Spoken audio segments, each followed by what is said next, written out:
He just stood there, motionless, staring through the glass with a grin that never moved.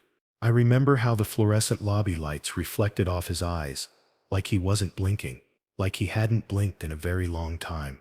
It was my third week working the graveyard shift at a fast food joint off I-35, just outside San Antonio.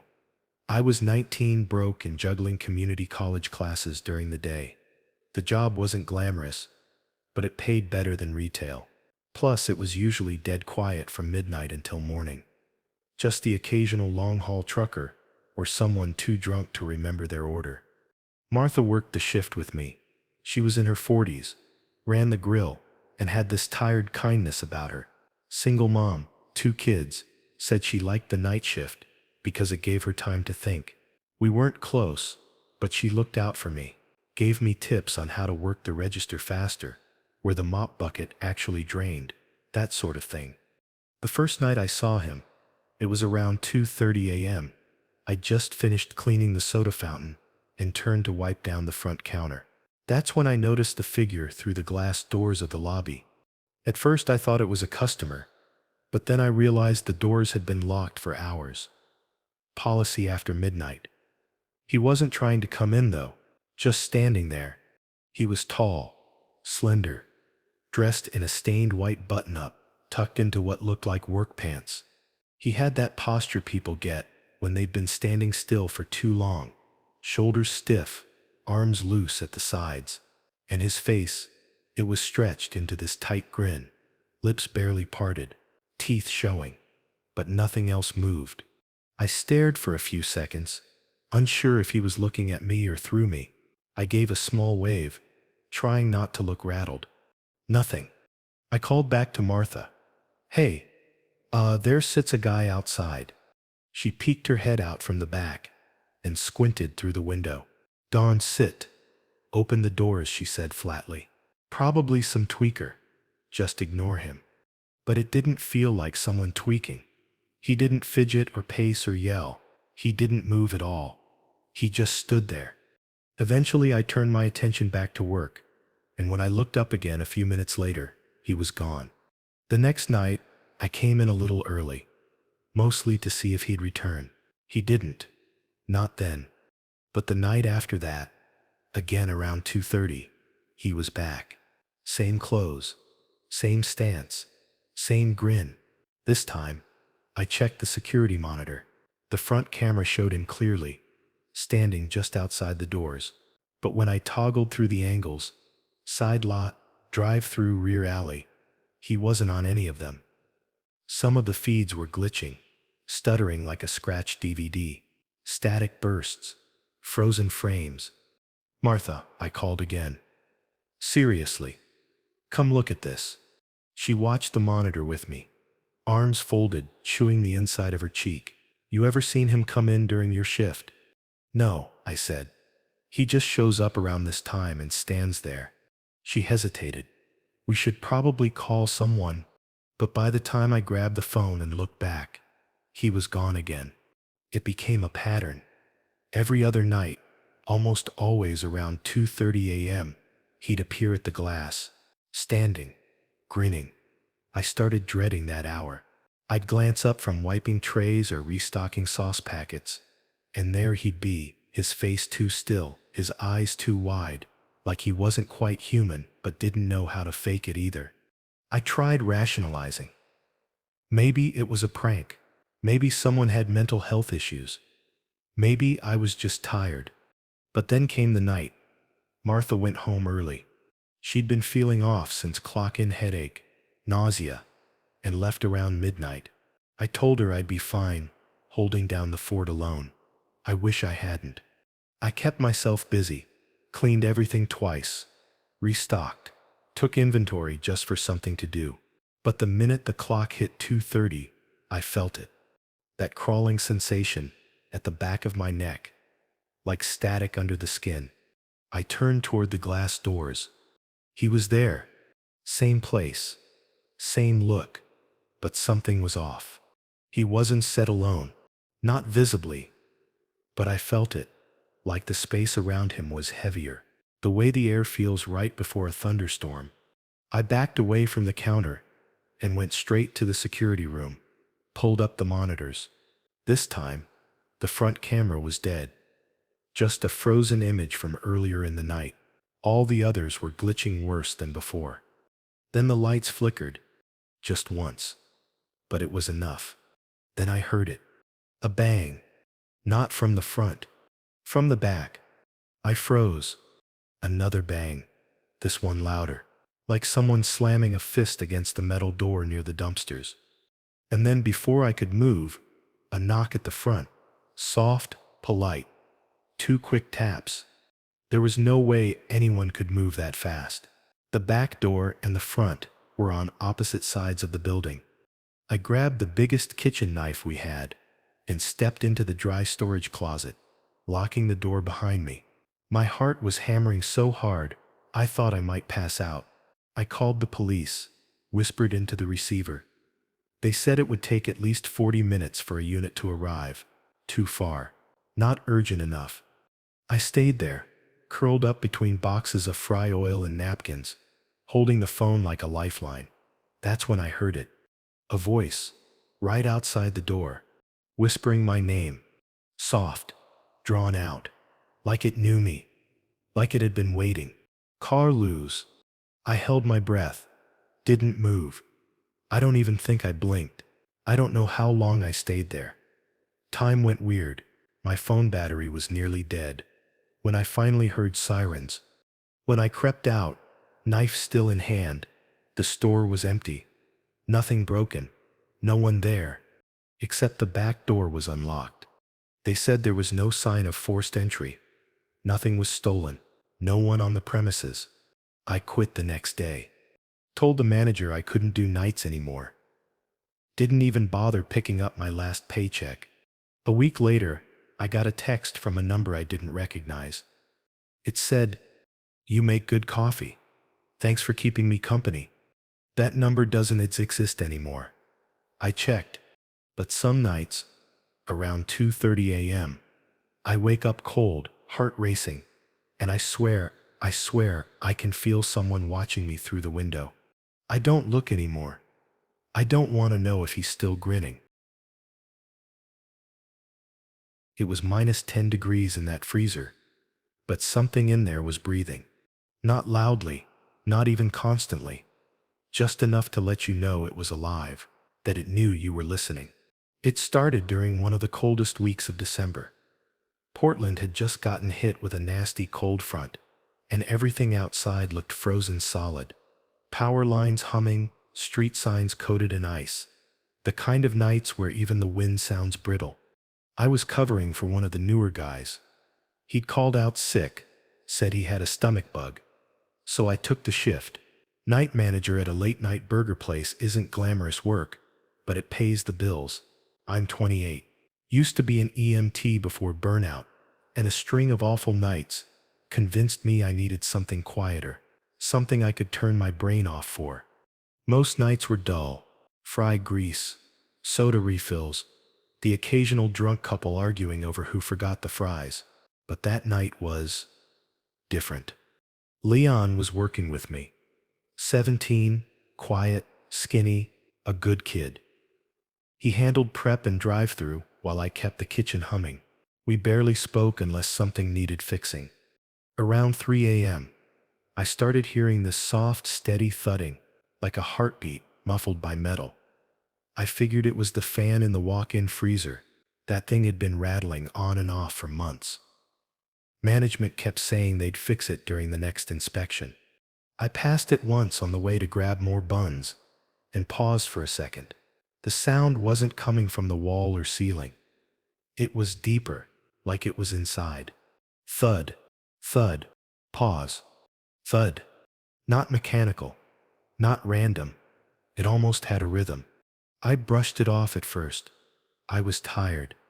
The hum of the fluorescent lights above was already giving me a headache, and the heat from the fryer made everything feel sticky. "Hey, Leon," I called out. "That freezer fan's still acting up?" He didn't answer right away. I heard him shift behind the register, then walk closer. "You hear it too?" he asked quietly. I looked over. What do you mean, Thatusit? He glanced at the door to the freezer, then at me. I set been avoiding that side of the kitchen the last couple nights. Ever since, I dunno. It just doesn't set feel right back there. I frowned. You think someone Sep's messing around? He shook his head. No, not someone. We checked the freezer together. Nothing unusual. Rows of meat boxes, stacked tight against the back wall. Bins of frozen patties and bags of fries. It was cold enough to burn your fingers if you lingered too long. No sound. We stood in there for maybe 30 seconds, listening.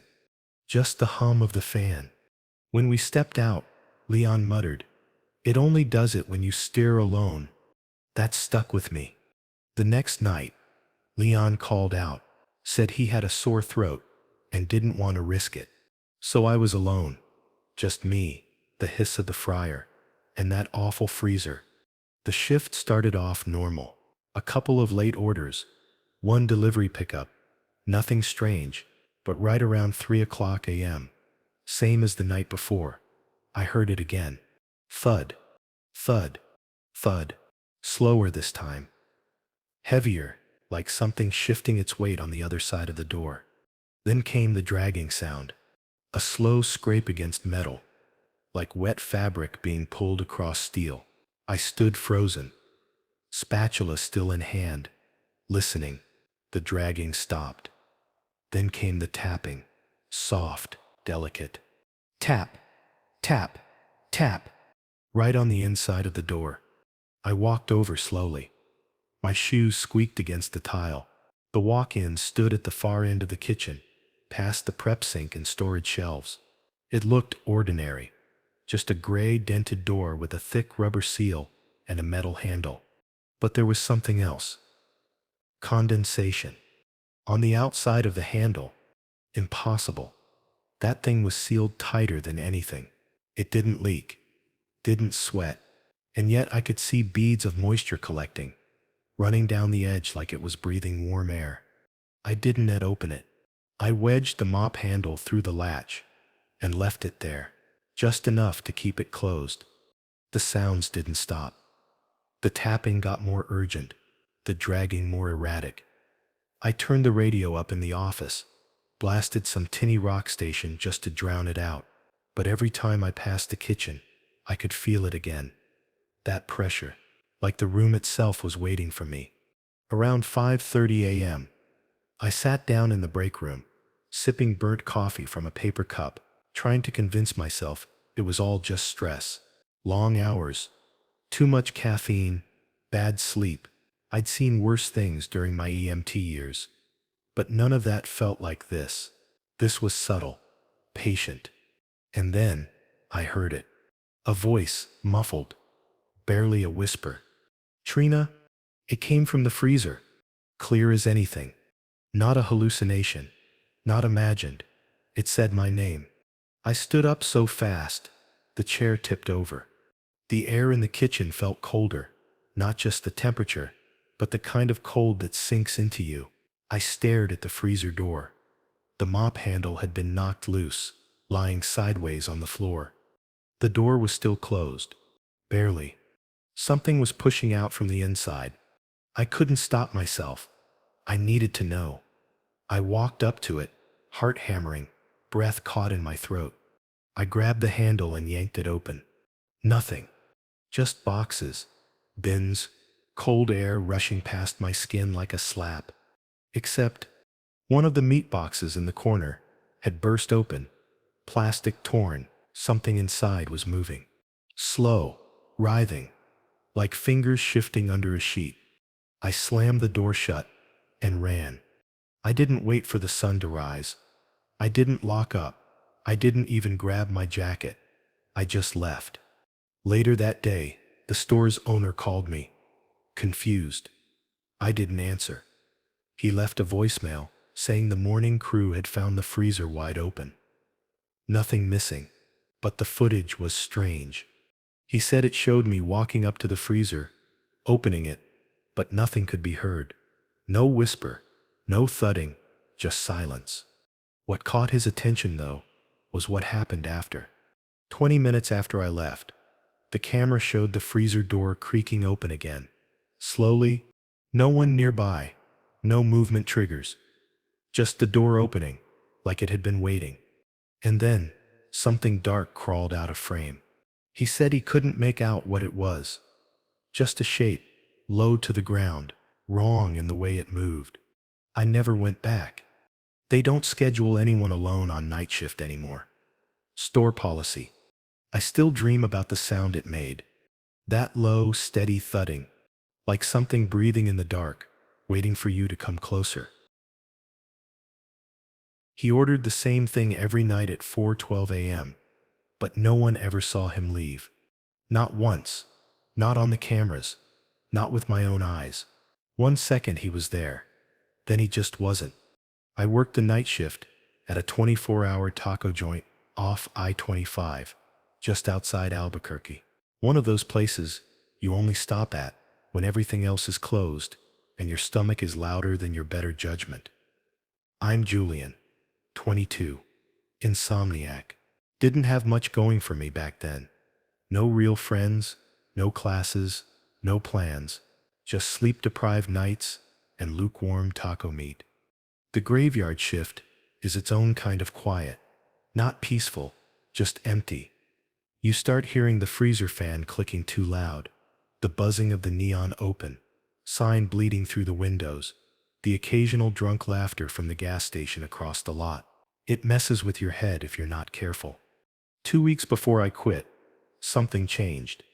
At exactly 4:12 a.m., to the second, this old green Buick started showing up in the drive-thru. The first time I didn't think anything of it. Just another weird regular with late-night cravings. I remember the static in the headset as I answered, "Welcome to Taco Night. Go ahead with your order when you set you're ready." A pause, then a crackling voice, low and dull. 2 soft tacos. No lettuce, extra sauce, no drink. No pleasantries, no adjustments, just that.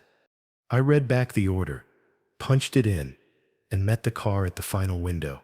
Couldn't see much through the glass. The interior light was off. The driver's hand reached out, long, pale, almost bluish, like someone who hadn't seen sunlight in years. Veiny, shaky. I handed him the bag.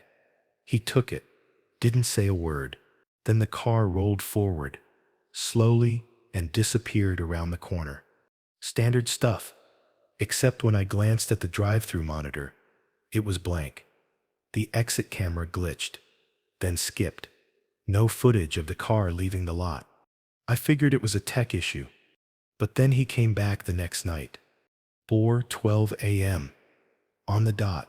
Same voice, same order, same car, same pale hand. No plate on the back. This time, I watched him more closely.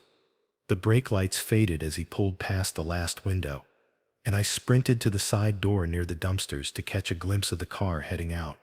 Nothing. No engine, no headlights, no trace. I brought it up to my coworker Tanya the next night. She laughed. "You've met customer 42, she said, half joking. He's Sep's a legend. We started calling him that because his ticket always prints out as number 42, even when you Sep only rung up like 10 orders all night." That didn't sit right with me. Our POS system doesn't go above 30 transactions during slow hours. The software auto-resets. But every time he ordered, the receipt came out stamped with customer #42. I pulled up the logs. Nothing. No record of the transaction. It was like it never happened. I started getting obsessed. I'd watch the lot during lulls, refreshing the camera feeds every few minutes. The corner cam was always fine, until he showed up. Then it would flicker, stall, and black out as soon as his car pulled past the last window. One night, I decided to try something. I set my phone on the rear prep counter, angled it toward the drive-thru exit, started recording before he arrived. Sure enough, 4:12 rolls around. Same order, same voice. I handed him the bag and gave the camera just enough time to capture his exit. When I reviewed the footage later, my stomach dropped. The video worked fine until the exact second his brake lights came into frame. Then static. The screen distorted, froze. When it resumed, the car was gone, like he'd never been there. I told myself it was compression, low light issues, 1,000 dumb excuses. But I couldn't shake the feeling. That next night, I made up my mind. I was going to talk to him. I waited at the window, heart pounding. As usual, 4:12, he pulled in. 2 soft tacos, no lettuce, extra sauce. I leaned closer to the mic. No drink, right? No answer. He pulled forward. As his car reached my window, I didn't hand him the bag right away. Instead, I leaned out, just a little. I know this is gonna sound crazy, I said, trying to keep my voice steady. But who are you? The hand, already halfway out, froze. Then slowly, deliberately, it pulled back inside. A faint clicking sound as the window rolled down. And for the first time, I saw his face. It didn't look real. Not entirely. Pale, almost gray. Skin stretched too tight across bone. Eyes sunken, like they hadn't closed in days. Lips thin and motionless, like a wax figure that had learned just enough to mimic breathing. His eyes met mine. Don set ask questions, he said, voice flat and brittle, you don't set want answers to. Then he rolled up the window, took the bag, and drove off. I watched him disappear past the corner. Same flicker on the camera feed. Gone. I told my manager the next day that I was done. No 2 weeks, no explanation, just done. She stared at me like I was a stranger. You don't work here, she said slowly. We haven't had anyone on nights named Julian in over a year. I thought she was messing with me. Some kind of hazing. I stormed out, went home, checked my pay stubs. The app said my profile didn't exist. No record of clock-ins, no hours logged. I dug up my badge. There, under the barcode, was the number printed in faded gray. 42. I haven't slept properly since. Sometimes I dream of that pale hand reaching out of the darkness, the voice whispering through static. Sometimes I wake up at 4:12 a.m., and there's the sound of tires rolling across gravel outside my apartment. But when I look out the window, there's nothing there. Just the quiet hum of something waiting.